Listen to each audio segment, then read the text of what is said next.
I'll tell you a couple things about my next guest, the great Gary Stevens. When I first got to Saratoga, I said, Gary, I want to have you come on my first show, which was last week. And Gary said, great, I'll be there. And then he came in the next day and he said, I kind of got in trouble when I told my wife that I was going to come on last week because it's my anniversary. But you still came by, Gary. Yeah, I did come by. I did come by. He's Gary Stevens, by the way. He's in the Hall of Fame. He's great. Andy, we were actually driving to the track a couple of days before, and Andy said, Gary, what day are you doing? Talk right to the mic. Close to the mic. Gary, what day are you doing this interview? Is that Thursday the 18th? I said, yes, it is. And she said, well, that's our anniversary. And it almost wasn't. that's when I broke the news to you, Andy. That's right. Well, I didn't mind because I knew we could wait to have you another week. And you were telling me that you wrote a little for Mike Maker. I wrote a few for Mike, and I was horrified when I went out to write the first one for you, Mike, and I'm looking right at you because you didn't say anything.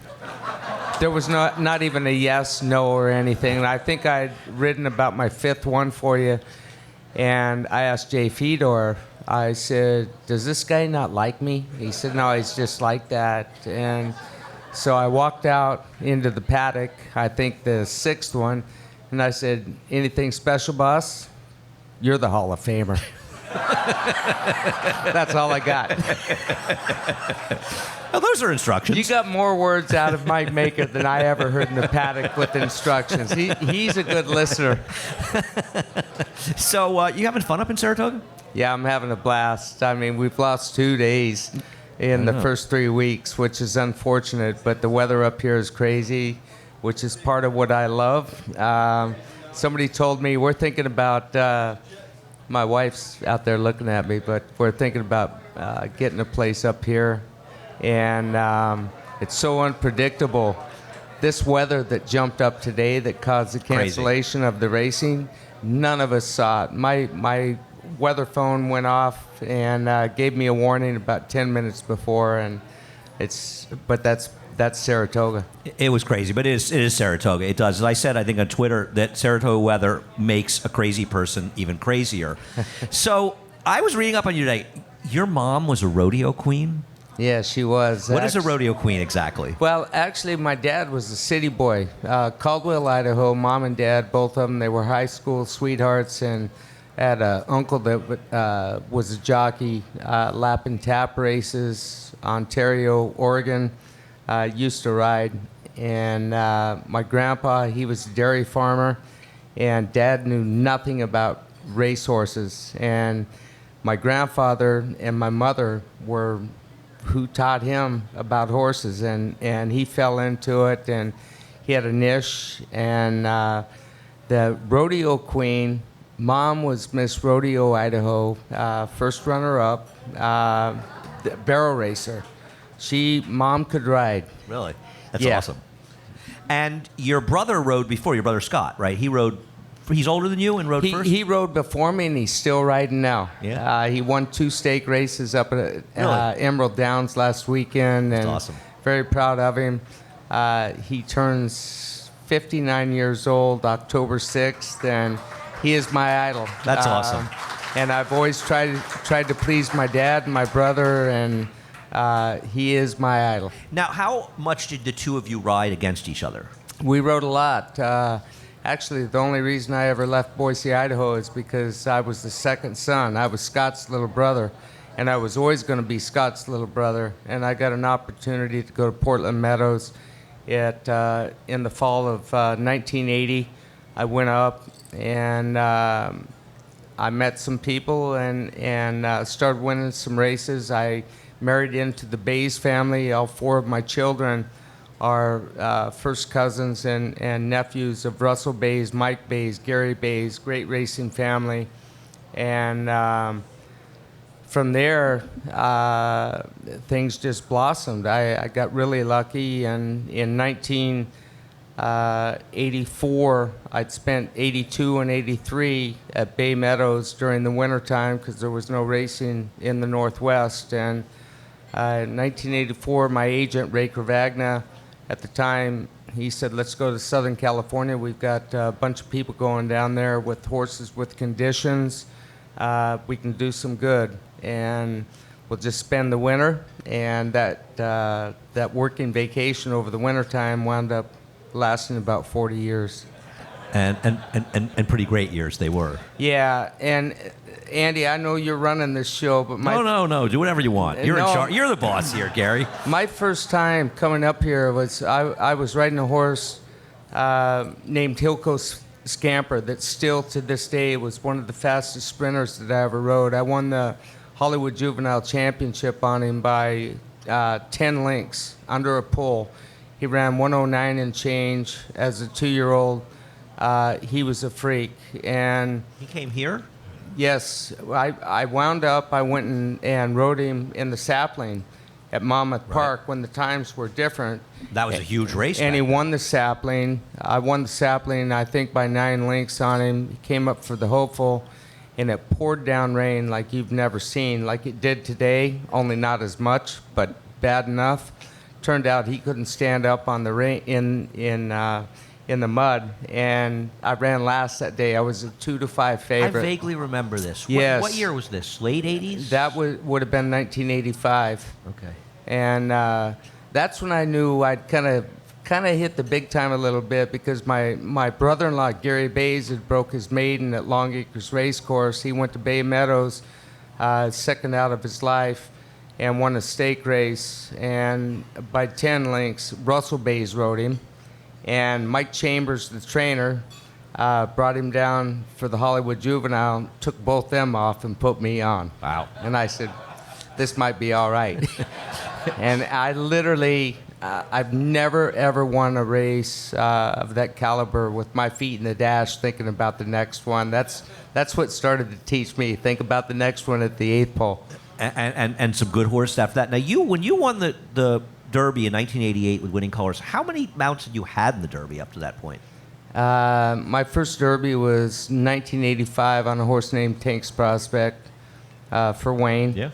And came back in 86. And that was my childhood dream. I mean, baseball players want to play in the World Series, football players in the Super Bowl, and jockeys in the Kentucky Derby. And after I rode my first Kentucky Derby, it was pretty cool, but I got a taste of it, and I said, I got to win this thing, and I'm not coming back till I do. So it was 88. First Derby was 85, and first win 88. Not very long.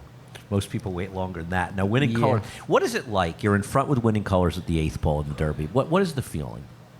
Oh gosh, you can't explain it. You cannot touch it to explain it to people. And the first thing I've done over the years, being at the Kentucky Derby and a jock winning their first Kentucky Derby, is be the first one to congratulate them when they come in and say, welcome to the club. So Pretty cool. yeah, that's a feeling that an owner, a trainer, a jockey. Only problem for a jockey is it doesn't last very long, that feeling, because you got to ride the next day. So, and people have asked me, Andy, which one was your favorite? First one obviously wouldn't have caused the second one without success, but first one was great. The second one was better than the first, and the third one was the best of all. The third one was Silver Charm. I loved Silver Yeah. Charm. He was a tremendous horse. I feel like he got lost. People loved Point Given so much that I think they didn't give Silver Charm as much respect as he deserved. Do you think that's fair? Yeah, Silver Charm, until Beholder came around late in my career after my retirement, he is an attachment that I have like a child. I went and saw him a month and a half ago when I was in Kentucky. Spent quite a while with him, feeding him carrots and everything. I also went out to see Beholder. But he was just a special dude, man. He showed up every day. He was blue-collar worker, that if he saw a horse coming, he would not be defeated. The Breeders' Cup in 1999 with Swain and Silver Charm. I regret that race, the race that I rode. Frankie Dettori's on Swain, and he was given instructions to stay as far away from me as he could. And he did. Because I'd beaten him in the Dubai World Cup with Mick Cannan was on him in the Dubai World Cup, and he actually passed him, and Silver Charm fought his way back and stuck his nose in front right at the finish line. And so when he moved away from me, when he headed me, I moved out to the middle of the racetrack, not knowing that Awesome Again was trapped in a patch behind me. And when I moved out, it opened it, and Silver Charm lost his concentration. Awesome Again comes up and wins the. So, yeah, a lot of regrets, a lot of great memories, but a lot of regrets too. Well, I mean, do you look back on it and think that maybe he could have beaten Touch Gold if he had been closer to him? And Touch Gold was a phenomenal horse. Well, the great thing about Hall of Famer Chris McCarron is he was the previous rider of Silver Charm. He knew the fight that was in him, and he had seen him through the Triple Crown races. And I had actually ridden Touch Gold in the prep race for the Lexington, right? The Lexington Stakes. I Right. won on him by 13 lengths. I'd won a Smoke Blacken, I want to say, was favored. I'd won a 3 other than on him at Santa Anita. Lisa Lewis was training him actually at the time. Then he went to Dave Hoffman's, and I rode him in Lexington. I told David after the Lexington, he won by 13 lengths. He ran hard. He pulled up a little bit tired, and back then the Lexington was 2 weeks from the Kentucky Derby. And I said, look, boss, I said, this is a good horse. And I said, do yourself a favor, skip the Kentucky Derby. This was a hard race today. And if I don't win the Derby on Silver Charm, I'd love to ride him in the Preakness. That's the race for you. And looking back now, you know, he stumbled really bad leaving the gate in the Preakness, and then got shut off at the 16th pole, and maybe should have won the Preakness. No, I think a lot of people forget that. And he had a lot of foot issues. And it's, Stanhoff was Yes. talking about Global Campaign and his foot issues. Do you think some of that had to do with the fact the Preakness or something? We got to the Derby, and there were rumors that, well, he caught a quarter in the Preakness. And I knew that David was good with feet and everything, very conservative, but he was also, he'd go if he knew he had one right. And I was sitting in the jocks room, and there were rumors that he wasn't going to run in the Belmont 3 hours before the race, that the quarter crack wasn't good, so on and so forth. And I said, well, that's one less I've got to worry about, who is going to cause this problem. So anyway, the rest is history. Chris knew him. He moved out in the middle of the racetrack and rode a great race, Hall of Fame race. Great rider. And nailed us. And when we hit the finish line and galloped out, and Silver Charm saw him, I galloped out 5 in front of him. Didn't matter, did it? No, that was the best and worst feelings I've ever had in my life. At the 16th pole, I got this feeling of exuberance like I've never had before, that, man, we're going to break this streak. I'm going to win. And the little things that go through your mind when you're winning the Kentucky Derby or moments like that, they just happen in a flash. And all these things were going, man, we're doing it. And I saw the shadow coming up on the outside of me at 5 o'clock at Belmont Park in the afternoon. That sun is setting a certain way, and the shadow passes you before the horse does. And I saw it out in the middle of the racetrack, and I knew then. So in like 6 seconds, it went from the best feeling in the world to the worst feeling in the world. No, only racing, I think, can somehow give you those thrills, right? Yeah, for sure. Unfortunately, I'm going to have to let you go. I feel like we should bring you back before the year is up, and I'm sure you'd be happy to. So, Serena's Song was one of my favorite all-time horses, and you rode her quite a bit. Were you a big fan? I mean, what was it like riding her? She was a remarkable. I think people don't appreciate how great she was. I have 3 favorite fillies: Winning Colors, Silver Bullet Day, and Serena's Song. And Serena's Song actually started everything off.